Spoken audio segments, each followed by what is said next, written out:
You're listening to the ADHD Support Talk Radio podcast. ADHD Support Talk is brought to you by ADDclasses.com. Visit www.addclasses.com and sign up for free webinars and online events today. Hello and welcome back to ADHD Support Talk. I'm your co-host, Lynne Edris, and I am a productivity and ADHD coach, and I help overwhelmed professionals reduce procrastination, improve time management, and get more done with less effort so that they have more time and more energy for what matters most to them. I am a woman with ADHD myself, guys, so I get it. Been there, done that, lived in the chaos, lived in the overwhelm, lived with the feeling of constant underperformance.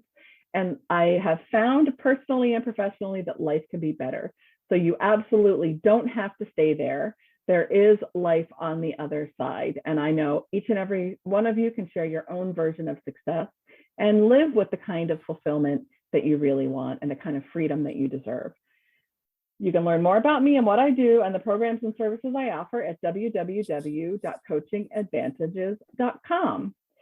Today I have Tara McGillicuddy with me, the founder of ADHD Support Talk and my co-host. And in a moment, we are going to talk about a really big topic, a really common topic, a really pervasive topic for a lot of us with ADHD. We're going to talk about overwhelm. So welcome, Tara. Tell our listeners a little bit about you and introduce yourself if you would. My name is Tara McGillicuddy, and like Lynn said, I'm the founder of the ADHD Support Talk Radio podcast. I've been working in the ADHD online community for over 20 years. I help people shift their energy and get more things done. You can learn more about me at taramcgillicuddy.com. And I offer free group action sessions where I help people get stuff done.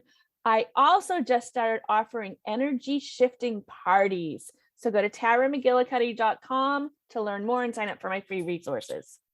Very cool. And your action sessions kind of tie in with what we're going to talk about today. I think the way you run your action sessions kind of ties into what we're going to talk about today. Overwhelm, I always talk about the ADHD trifecta, right? The three most common reasons people come to me for help are probably the three most common complaints of people with ADHD in general. So number 3 is overwhelm. Number 2 is procrastination or poor follow through. And then the most common reason over the last 17 years that I've been doing this, that people have come to me for help has been feeling like they're not living up to their potential consistently.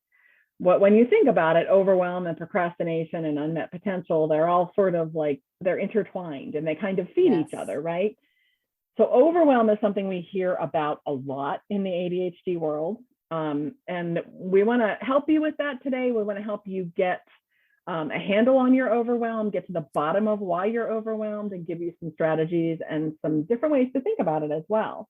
So where do you want to start, Tara? Well, overwhelm is such a huge, it's almost like become an umbrella term in the ADHD world. And part of it is we're overwhelmed and we're not sure, we haven't defined or become clear what we're overwhelmed about, what's causing the overwhelm. And it's like an umbrella term. Absolutely. And I think just starting with that is, what's the overwhelm about? What are you overwhelmed about? Or what else is connected to that overwhelm? Reduces the overwhelm, or we can help conquer that overwhelm by becoming more clear of what's involved. Absolutely. So if you don't really know what the problem is and you're just calling it overwhelm, it's going to be really hard to find the solution, right? I always say that the solution has to fit the problem for it to be a solution, for it to actually help you, to any degree in the long run. There are so many different ways that people can feel overwhelmed, or different kinds of things that can cause us to feel overwhelmed. There's literal sensory overload, right? That a lot of us with ADHD get when there's, things are too loud, or things are too bright, or our environment is too cluttered, or there are so many different ways that we can become overloaded and overwhelmed in a sensory way. Sometimes we're overwhelmed by the sheer size or volume of something, like one thing in particular. And sometimes I think a lot of us, or a lot of my clients, will just use the word overwhelm to describe when they're shut down, just sort of like in general. Yeah. And it's tough because when you're overwhelmed, sometimes your brain does shut down and you go to something else, not by choice a lot of times. But if you can slow down and breathe and kind of tap into that overwhelm. And like for one example, that, reasons that a lot of people are overwhelmed with projects and tasks is because they're too big and we haven't really become clear on what's actually involved with. Let's break it down. And we talk about my action sessions. And one of the things I have people do is become more clear of what they're going to actually do. Because people will say, I'm going to work on something, or I'm going to deal with. And what does working on something mean? What are the steps you're going to take? Are you going to clean? Are you going to remove? Are you going to call? Are you going to, delete? Whereas I think that can help you become less overwhelmed, more clear, is when you use a specific, more detailed verb of what you're going to actually do, what the steps are involved. That in itself can really reduce overwhelm. Absolutely. So really, I always start with clients, almost everything starts with awareness, right? Yes. So you notice you're overwhelmed. Maybe that's a word you use, I'm overwhelmed, or what that feels like or what that looks like. So as soon as you notice it, taking a minute to think about, which this is hard, right? I mean, when you have ADHD and, or those kinds of challenges, your reflex is not to pause and think and to notice, right? You're either stuck or you're going a mile a minute or whatever, forcing yourself to pause and think about like what's really going on here. To begin with, I feel overwhelmed. Why am I overwhelmed? What am I overwhelmed about? Kind of getting a little more clear on what you're actually feeling and what's going on can help tremendously, but that's just a place to start, right? Yeah. We want to prevent it. We want to start to notice it. And then we have to have different kinds of strategies in place to deal with it when it comes up. Yeah. And what are you reaching towards? What would you like instead of the overwhelm? Because one of the things I have people do at the beginning of the action sessions is what's the point? Why are you working on this? What do you want? And people, I want less overwhelm. No, what replace overwhelm? I'd like clarity. I'd like peace. I'd like a feeling of success.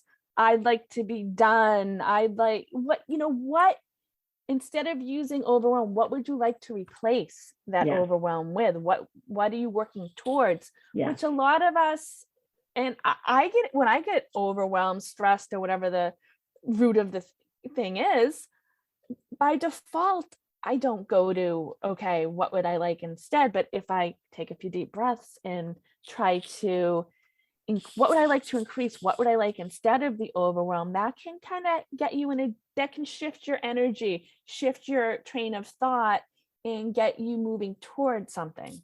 Absolutely. I had a client years ago. I have all these phrases that I use with clients in my groups and everything. I had a client call them Lynne-isms. One of the things I often remind my clients of, one of my Lynne-isms is, clarity is the antidote to overwhelm. Yes. So to keep you from getting shut down or feeling overwhelmed, it's to be clear about what you're about to do, right? And there are lots of different ways to do that. But really to define, what is it that I'm doing? If I think about, as we're recording this, it's like the end of January. So really starting to look at preparing things for my business taxes. I know some of you out there love that stuff. That is like, that I would rather do just about anything else. So if I'm thinking about tax prep, that feels a little overwhelming. It's big, it's nebulous, there are lots of pieces and parts. But I can focus on a particular piece, a very finite, very discrete, very well-defined piece without getting overwhelmed. And sometimes just reconciling 1 month of one account feels overwhelming to get started on. So then I want to be really clear, again, that clarity preventing the overwhelm. All I'm going to do is find the next bank statement. What's the next month that needs to be reconciled? Or what's the next piece that I need to do? And really stay like with that clear, concise, sort of doable action to prevent the shutdown. right? Because the shutdown ends up, we all know how this goes. It snowballs and it turns into something, and it actually feeds the feeling of overwhelm or fear or dread or whatever, because we get it all like tangled up with emotional stuff and blame and shame and all of that. So getting clear going in on specifically what it is you're going to do can make a really big difference. And we were talking about that with respect to your action sessions. Like, you know, what are you going to be focused on? What do you want to accomplish? Is there some sort of definition to how do you know when you're going to be done? Is it a certain amount of time? Is it a certain volume? Is it a certain like a physical amount? Or is there a certain outcome? You know, I'm done for today, for right now, when I figure out what that next bank statement is that needs to be reconciled.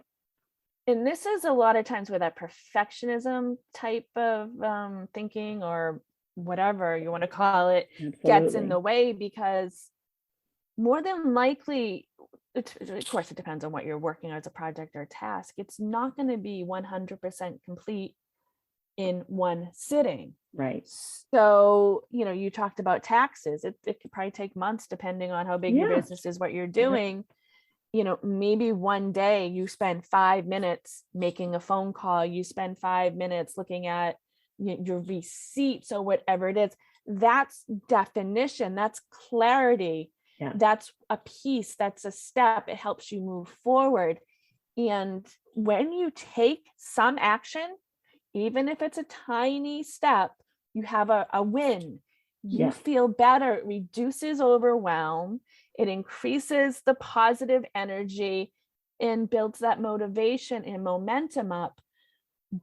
But it's important that you're clear on what you're going to do, how long you're going to do it, and what your desired outcome, your expectations are.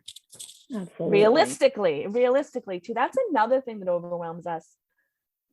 Our expectations are not always as realistic as they could be. Yes, absolutely. I mean, that's a function of a lot of things, right? Yeah. I think a lot of the things that overwhelm us, and it can be very personal, right? Everyone has their own kind of things that they enjoy, things that they don't like, things that are hard for them, where, you know, they may not be hard for someone else or hard to get started on or whatever. But you've got that executive function piece where you've got to make sense of all the pieces and parts. So you might have to prioritize things. You might have to organize your thoughts or sequence things or put them, you know, in order, thinking about steps, whatever.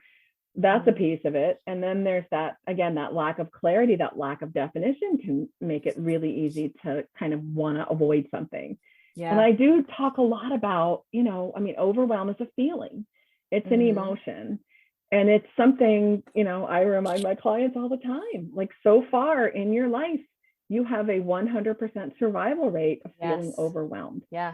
So what do you need to do to, you know, get to the bottom of what's overwhelming you? What do you need to do to get yourself out of it and start to kind of shift the thinking, shift the feelings? And that thing you said about the wins, I mean, that's huge. Those little wins, as long as you're giving yourself credit for them, they're going to boost your dopamine. They're going to boost your serotonin. They're going to boost your happy brain chemicals and those things that help you keep moving. It's giving yourself credit or processing them, becoming aware of them, whether it's writing it down, saying out loud, working with a coach who can help you do it. Because a lot of times we just get through it and we're not mindful what sometimes aren't even present what we're doing. So reviewing, and some people call it celebrating, but it's not even celebrating. It's just processing it, recording it in your brain and writing it, or however you process that. Okay, this is what I did. That chemically, that helps you boost your serotonin, dopamine, and all that, and it helps you be more successful in the future. But when we're caught in that overwhelm, I don't say we want to get through. That's just by default. A lot of us do that. Absolutely. And if you take a few deep breaths at the end, closing out is what some people call it.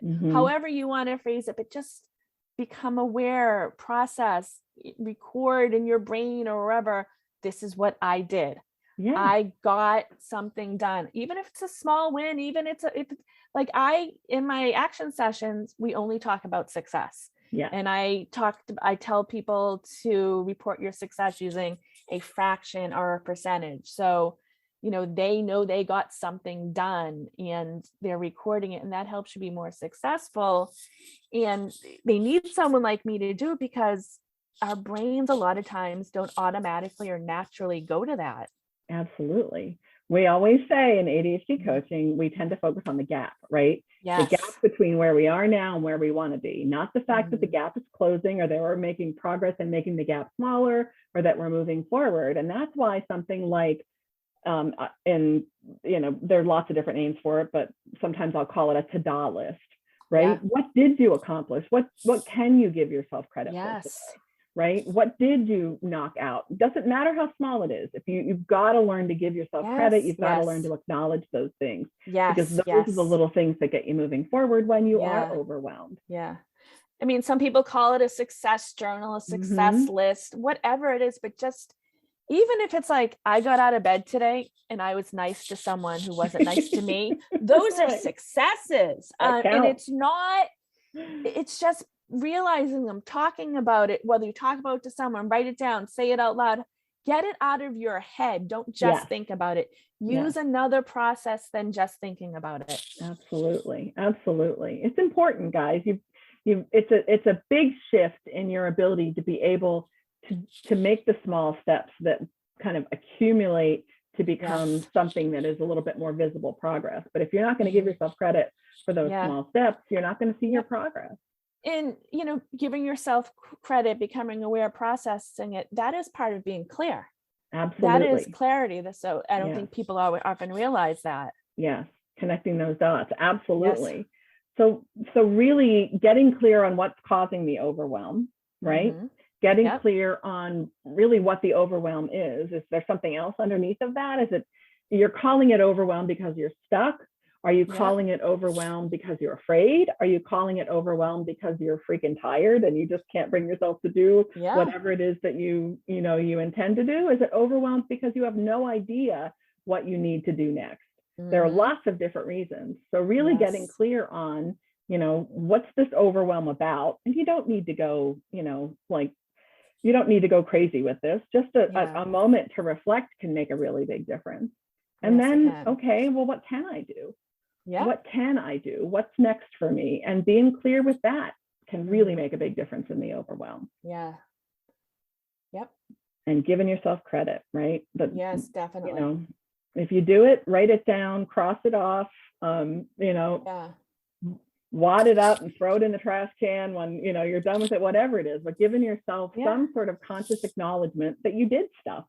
Is important. I mean, if you write it down or whatever it is, if you see it visually, I know some people are more auditory, maybe they need to hear it, but if you have that something outside of your brain, you actually, because there are days like I got nothing done, I was lazy, I was this, I was that, and then I'll be like, oh, I did this, I did this, I did this, and it's like, oh, okay, maybe there are things that are still overwhelming me that at another time it makes sense to get to them, but I did stuff today. Yes. And, I'm sure your clients, that helps them too.